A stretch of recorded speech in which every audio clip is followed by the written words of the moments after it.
மத்திய அரசின் அஞ்சல் வங்கி திட்டத்தை பிரதமர் நரேந்திர மோடி நாளை துவங்கி வைக்கிறார்.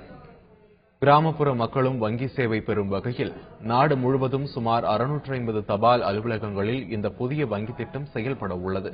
இது தொடர்பாக செய்தியாளர்களிடம் பேசிய கோவில்பட்டி முதுநிலை கோட்ட அஞ்சல் அதிகாரி பாஸ்கரன், முதியோர் உதவித்தொகை, சமையல் எரிவாயு மானியத் தொகை மற்றும் சமூக பாதுகாப்பு திட்டத்தின் கீழ் வழங்கப்படும் மானியத் தொகைகளும் இந்த தபால் வங்கி மூலம் வழங்கப்பட உள்ளதாக தெரிவித்தார்.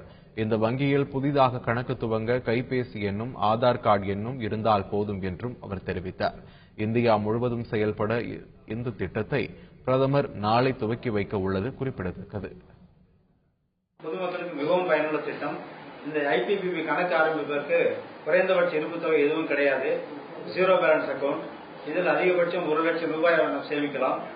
இது ஆன்லைன் பேமெண்ட் என்று சொல்லப்படுகின்ற மூலம் நடைமுறைப்படுத்தப்பட உள்ளது. போஸ்ட்மேன், அதாவது தபால்காரர்கள் தங்களுடைய இல்லங்களுக்கே வந்து பணம் கொடுப்பதோ மற்றபடி பணம் பெறுவதோ இரண்டுமே செய்வார்கள்.